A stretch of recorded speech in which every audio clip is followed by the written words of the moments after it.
Hello, my name is Cynthia Mascarenas. Most of you know me as the founder of Walk with a Widow, a ministry to widows worldwide. Today, we have a very exciting announcement to make.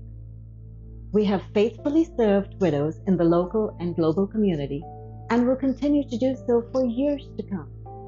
However, we have learned that the experiences from widowhood can be applied to seasons of grief, trauma, and despair, no matter the source. In order to broaden our scope to those outside the widow community, people from all walks of life, we are launching Triumphant N Treasured. Our current ministries, Walk with the Widow, Project Purple, and Sisters at Heart, will continue under the umbrella of Triumphant N Treasured. We will also be launching TNT, our new YouTube and podcast series, in the fall of 2022. Surviving seasons of grief, trauma, and despair calls for strength, tenacity, and resilience. To appropriate these, however, we need others to come alongside us and encourage us. We need our social network to remind us of our value and worth. In short, we need others to remind us that we are treasured. As we grow and walk towards healing, we recognize that given the right support and encouragement, we can be triumphant. We'll continue to offer this support and encouragement to widows in the U.S. through Walk with the Widow and to widows in other countries through Project Purple. Our YouTube videos will offer education and encouragement in the areas of grief, trauma, and despair.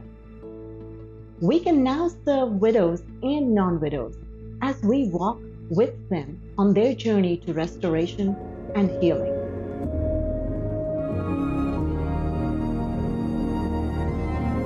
So I lost my husband about a little over 9 months ago, and it was pretty sudden. We were married over 31 years. We have 2 children. And I don't even have words sometimes to how I'm feeling.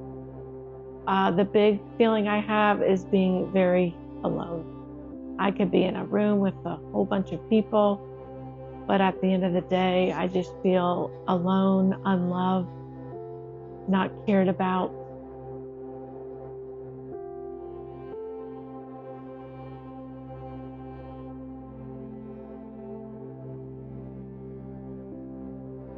My husband loved me really well. And having people that get it, that they've lost their husband, talking to those kind of people is very important. It's really the only thing that helps a little bit. Ladies that have lost their husbands too, it really makes me feel more loved and cared for when they listen to me, and also when they share their own story about what they've gone through. Someone that has been ahead of me is very helpful. That person is smiling and walking and talking, and honestly, that alone is encouraging. My walk with God is crucial in this journey. Without the hope of Christ, it would be challenging. But talking with someone else that has walked this journey, they have stumbled and fallen, and they have shared that with me, and it makes me feel not crazy. It makes me feel confirmed and that I'm okay. So I talk with them, and then I'm okay for a little bit, and then I need to talk to them again and get some more. A lot of my friends and family don't even want to talk about grief. They don't want to bring up my husband. They just want to act like, let's not say anything because she'll get upset or start crying. But it's okay to cry. It's okay to talk about Tony. I think when we don't talk about those things, I think that's when it hurts more. If I feel someone doesn't want to talk about my husband, it actually hurts. I want to talk about my husband. I want to talk about all parts of my husband, the living part and even the dying part, to be honest. I don't want anybody to feel fearful of the grief. I want us to talk more in general. Even before my husband died, I should have been talking about this topic a little bit more, but we just don't want to go there.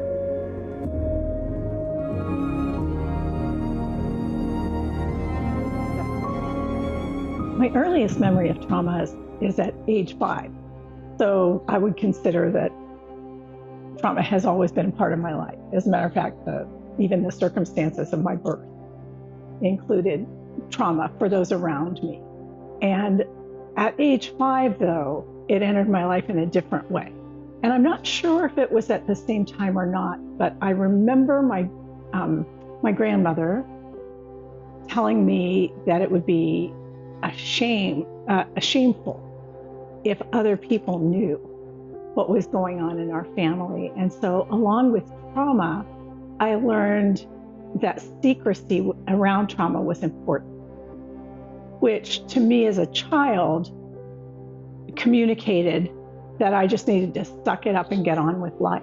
And I know that there are people that age, I began to be aware of how the trauma had shaped me and the way that I interacted with other people.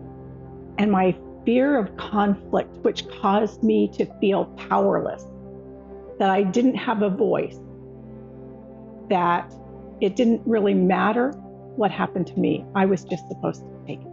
I had no agency.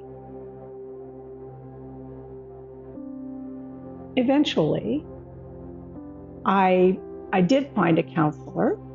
That was very helpful.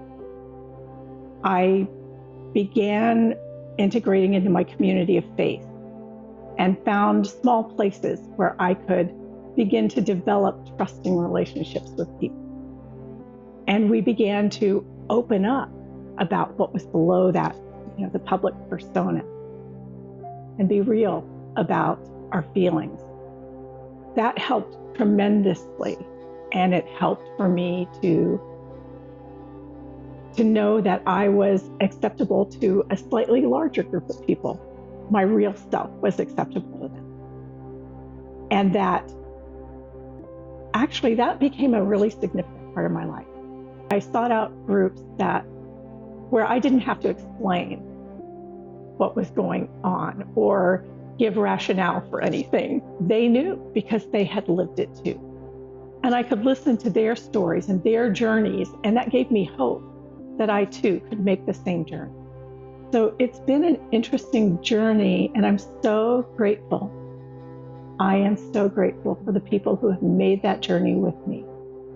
I'm grateful for the people that have shared their stories with me so that I could listen and I could love and I could pray for them. And I'm grateful for the people who listened to my story, who never said, "Debbie, we don't have time for that." But instead, who offered their time and their friendship and their love to be with me.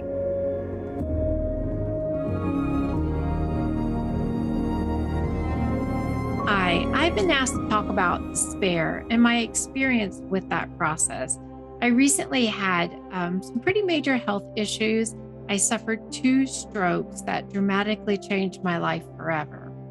Before the strokes, I was a practice administrator running 2 very busy dental practices with a full team that I was managing and taking care of, working out 3 to 4 times a week and just enjoying life at the time. Well, that came to an abrupt stop with the suffering of these 2 different strokes. They were about 3 or 4 months apart. They left me now walking with a cane on most days, and I'm very sensitive to sounds, so I have to wear hearing protection just for simple activities like going to church and listening to the worship music. I have to say, though, with that experience, I was so grateful that the Lord surrounded me with people that gave me support, like what we have available to us at Triumphant N Treasured.